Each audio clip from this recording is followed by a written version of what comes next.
EYRAM was a perfectionist bride. She changed her eye makeup brief the morning of her wedding. It had to be perfect and I was up for it.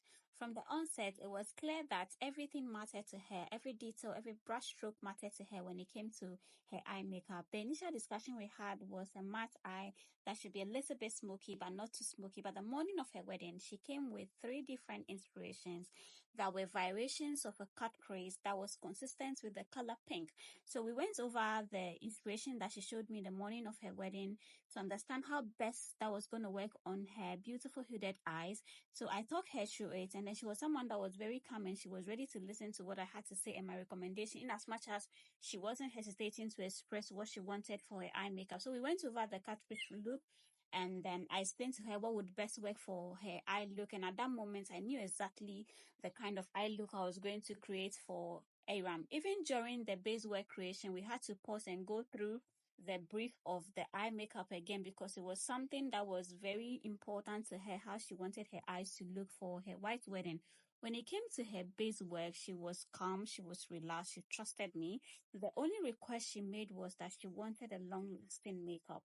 So I had to go in with one of my best bridal makeup foundations and be careful about all of her steps because I wanted her makeup to last all the way through her photos and then her exclusive, everything that she had to do during her wedding day. I wanted her makeup to last, and then we achieved that at the end of the day.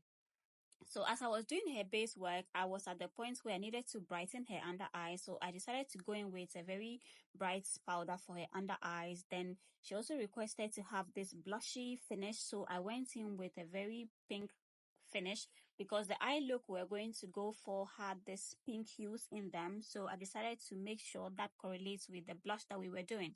Her base work at this point was looking so good. I went in with this Glam bronzer from Morphe to bronze her face and then bring that low light back onto her face, and her skin was already looking so beautiful and magnificent.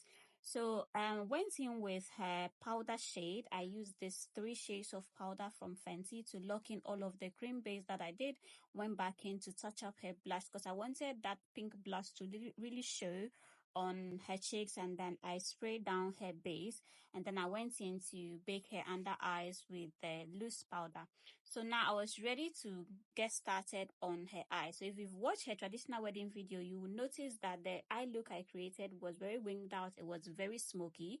But for the white wedding, we wanted to do something subtle but pink. So she requested to not have that smoky effect, but to create depth in her eyes, I needed to use colors that would bring depth without using black. So I had to use burgundy. I made use of dark brown and all of that, making sure that her eyes were open the whole time because she has hooded eyes. Closing the eyes a lot of times when I'm doing the eyeshadow might not come out nice. So she helped me a lot by opening her eyes so that I could really get into the outer corner of her eyes to create the eye look that I was trying to create for her.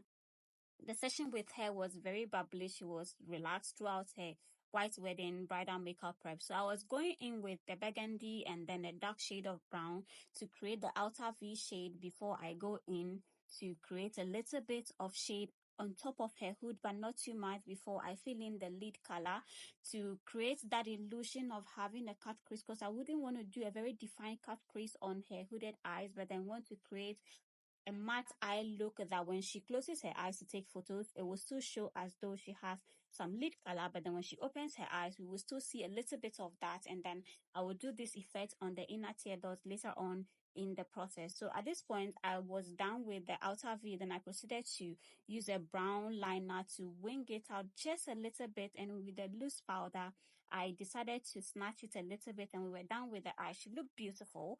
And then onto the lips. So for her lips, I wanted it to complement the eyes and then the blush. So we went in with this bubblegum pink lip that I recommended to her. And the top of the lip, I decided to make it darker by using burgundy. I blended it out and everything was coming together beautifully at this point. It turned out amazing. I blended it out, went back in to redefine the Cupid's bow and all of that, and I was done with her lips. I did some finishing touches to her blush, her skin work, and all of that. She was relaxed at this point, and I went back in to spray her face, dab it down, and it was time to gloss her lips. She was looking absolutely beautiful. She hadn't seen her face at this point, but then I glossed her lips and then that was it. She looked nice, but then I decided to go back in with a finishing powder just so I could use that finishing powder to brighten her under eyes and make sure that we have that brighten under eye effect. And then that was it for EYRAM's prep. So this was EYRAM before I did her white wedding makeup, and then this was it after. She looked like a real life pink Barbie doll. She looked so beautiful. I used this white eyeshadow to brighten up her inner tear dot. That's what you see in her inner tear dot. It looked beautiful. It opened up her eyes, and then she was looking so beautiful. The makeup came out so nice on her. She was excited. We made some few changes. Was excited with her lash placement, and then she changed into the first piece of her gown, which was this beautiful beaded dress. We took some pictures in the reception, and then she put on this beautiful princess crown, which fitted her look very nicely. We took more videos of her. She was so beautiful. So if you're a bride and then you don't hesitate to express what you want, I am here for you. Talk to me about the look you want to have for your wedding. I'll listen to you and create exactly what you want, just like EYRAM, and then we'll have a blast. So this was her first look for her wedding, and then this was the back of her gown. She looked like a princess in a flower garden. She looked absolutely beautiful. Congratulations, EYRAM, for having me. And this was how she stepped out, and then this was her review. Guys, pause, read, and then I will see you in my next video. Bye.